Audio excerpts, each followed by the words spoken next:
Hello and welcome to another lesson of Arabi bil iPad. Today we're going to be talking about cases, specifically the nominative case or marfu'. If you're watching this video, you'll probably be wondering, what are cases?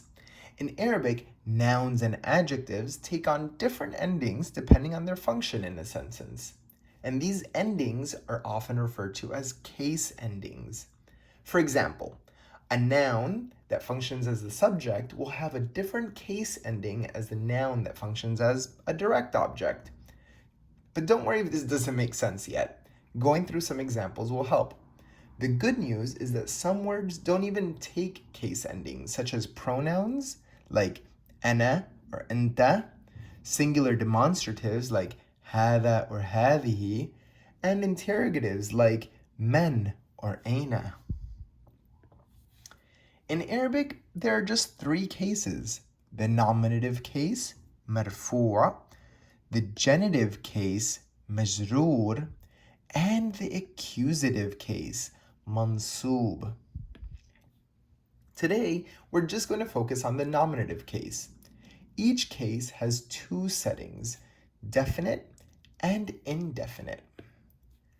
When a word is definite, the nominative case is represented by a single damme. For example, the nominative form of al-kitab is al-kitabu. That waw ending comes from the damme over the ba. When a word is indefinite, the nominative case is represented by a double damme known as the tanween damme. For example, the nominative form of kitab is kitabun. That un ending comes from the tanween damme over the ba. In English, the tanween is referred to as nunation because it literally takes on the sound of the letter noon at the end of the word.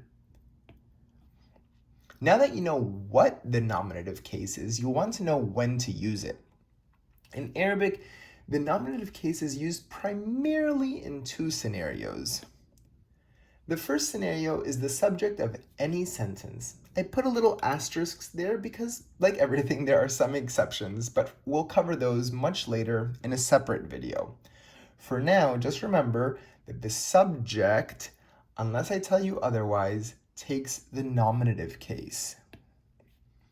The second scenario is the predicate of a nominal sentence, like the ones we covered in our previous lesson. Let's go over some examples. Like I said, those are very helpful. الكتاب جديد. الطالب جميل. المدير طالب. أنت مدير. أنا المدرس. Let's start by looking at the subjects of these sentences. Remember, the subject of any sentence, at least for now, is nominative.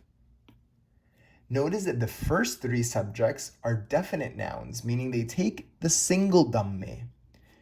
Al-kitabu, at-talibu, al-mudiru.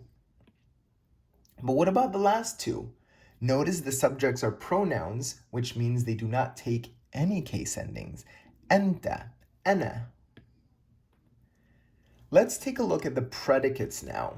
Since these are all nominal sentences, meaning they start with a noun or a pronoun, we know that each predicate must take the nominative case. Since the first four are indefinite, we know they must take a double or tanween damme. Jadidun, jamilun, talibun, mudirun. Since the last example has a definite predicate, it takes the single damme, al-mudarrisu.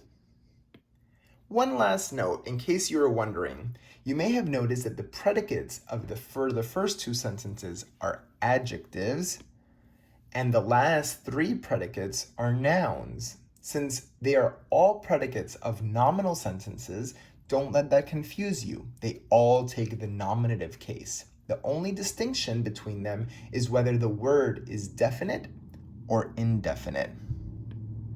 Shukran, thank you for tuning in, and let me know if you have any questions in the comment section below.